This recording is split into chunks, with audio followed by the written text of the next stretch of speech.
चंद्रपूर महापालिका निवडणुकीनंतर काँग्रेसमध्ये वाद उफाळून आला आहे. पण या वादातून तोडगा लवकरच निघेल आणि चंद्रपुरात काँग्रेसचा महापौर बसेल, असं काँग्रेस विधिमंडळ नेते विजय वडेट्टीवार यांनी स्पष्ट केले. पक्षाच्या खासदार यांनी विधिमंडळ नेते वडेट्टीवार यांच्यावर टीका केली.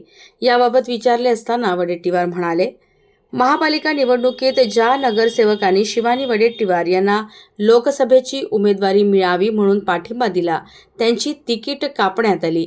निवडणुकीत वाद नको म्हणून दुर्लक्ष केले.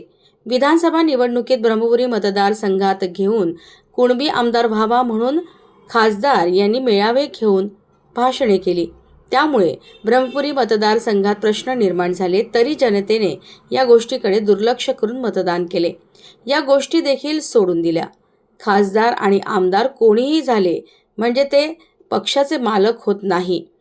कार्यकर्ता हाच पक्षाचा आत्मा असतो, असं काँग्रेस विधिमंडळ विजय वडेट्टीवार यांनी स्पष्ट केलं. गेली 25 वर्ष काँग्रेस पक्षासाठी चंद्रपूर जिल्ह्यात काम केले. पक्षाच्या अडचणीच्या काळात कार्यकर्त्यांबरोबर सगळ्यांनी संघर्ष केला. असं असताना नगरसेवकांना जबरदस्ती घेऊन जाणे, सार्वजनिकरित्या विधान करणे याने पक्षाचे नुकसान होते.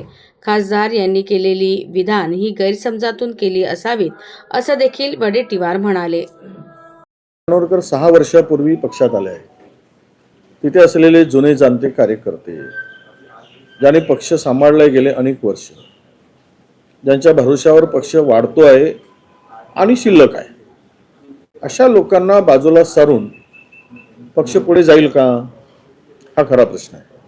आणि या सगळ्यांसाठी गेली 20 वर्ष पक्षाची स्थिती कमकुवत असताना भक्कमपणे पक्षाला मजबूत करण्याचं काम त्या ठिकाणी मी केलेलं आहे.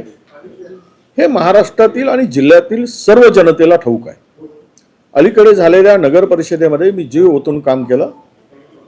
नगण्य असा सहभाग खासदारांचा त्या ठिकाणी होता.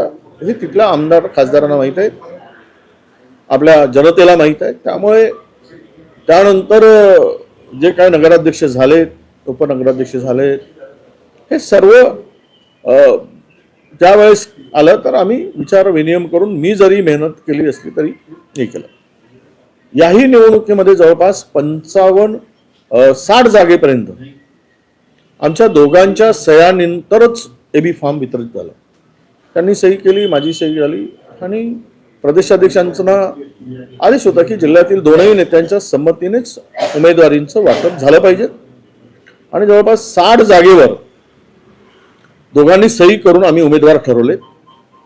6 जागेमध्ये ज्यावेळेस प्रश्न आला त्यावेळेस वसंतराव पुरकेजी त्यांच्याकडे गेलेत आणि त्यांनी फार तांडव करून माझ्या जवळच्या जे शिवानीताई बरोबर लोकसभेच्या उमेदवारीसाठी गेले, त्यांच्या तिकिटासाठी त्यांनी प्रचंड आग्रह धरला, त्यांचे तिकीट कापायसाठी, आणि ते सक्सेस झालं.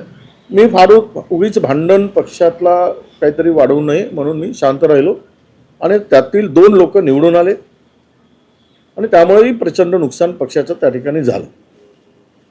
आणि मला वाटतं की या मला वाटतं कुठलंही भांडण नाही, त्यांचा गैरसमज आहे.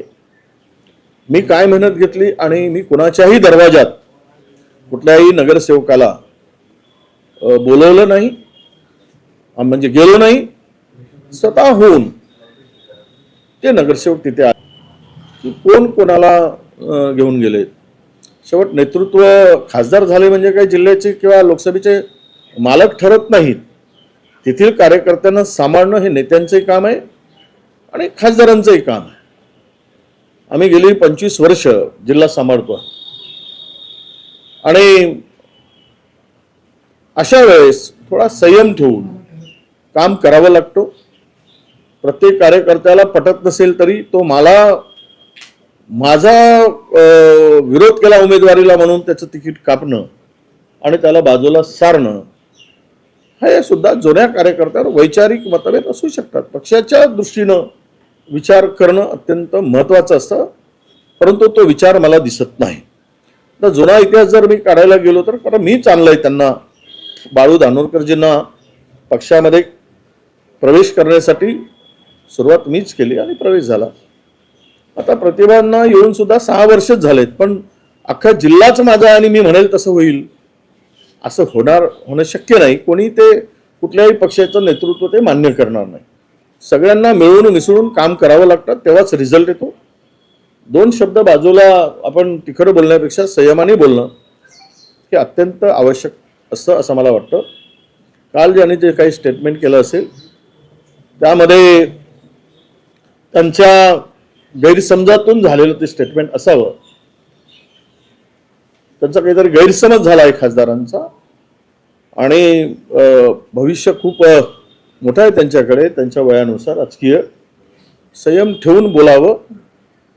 उलट मी जर असं म्हटलं की जे नगरसेवक आहेत त्यांना जर सोडलं तर सर्वच नगरसेवक माझ्याकडे येतील, एक 2-4 सोडलेत, पण आपल्याला तसं करायचं नाही. कोणाला स्वतः खासदार जाऊन त्यांना जबरदस्तीनं गाडीत बसवून आपल्या घरी घेऊन गेलेत हेही त्या लोकांना माहीत आहे. त्यातील अनेकांनी मला फोन करून सांगितलं. मी म्हटलं की तिथे ते नेले तरी ते खासदार आहेत पक्षाचे, तुम्ही ते जबरदस्ती नेऊत की तुम्ही कशाने नेऊत, पण ते जाऊ देत. कारण शेवट आपल्याला एकत्र यायचं आहे आणि एकत्र येऊनच तो चंद्रपूरचा मेयर आपल्याला करायचा आहे, ही त्यामागची आमची भूमिका होती, कालही होती. आम्हाला आमच्यापेक्षा नेते गेले हव्यावर, पण कार्यकर्ता जिवंत राहिला पाहिजे, तर तो पक्ष जिवंत असतो. आणि म्हणून माझी भूमिका या सत्तांमध्ये नगर परिषदांच्या निवडणुकीमध्ये सुद्धा तीच राहिली आणि महानगरपालिकेमध्ये सुद्धा जवळपास मी 20 सभा त्या ठिकाणी घेतले.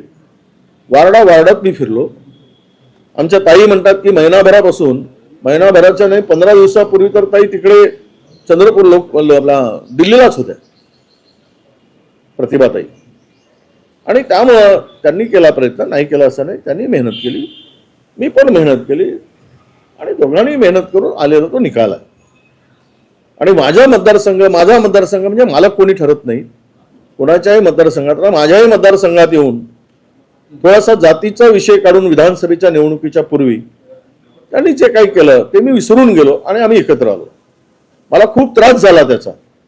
समाजामध्ये गैरसमज निर्माण केला गेला की इथे कोणीही झालं तरी कुणबी समाजाचाच माणूस निवडून आला पाहिजेत विधानसभेत, असं म्हणून माझ्या मतदारसंघात मेळावा घेतला. पण लोकांनी, समाजाने अशा फालतू गोष्टीला विश्वास ठेवला नाही आणि फालतू गोष्टीकडे लक्ष दिलं नाही आणि फालतू अशा चर्चेवर लोकांनी लक्ष देऊन मतदानही केलं नाही. त्यामुळे त्या ठिकाणी माझा विजय झाला.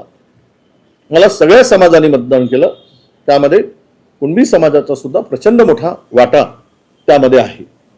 परंतु असा समाज एखाद्या खासदारांनी एखाद्या आमदारांच्या मतदारसंघात जाऊन जातीय विष ओकणं म्हणजेच खासदार धानोरकर काय फक्त एका समाजाच्या भरोशावर आला असं समज करून घेणं ते चुकीचं आहे.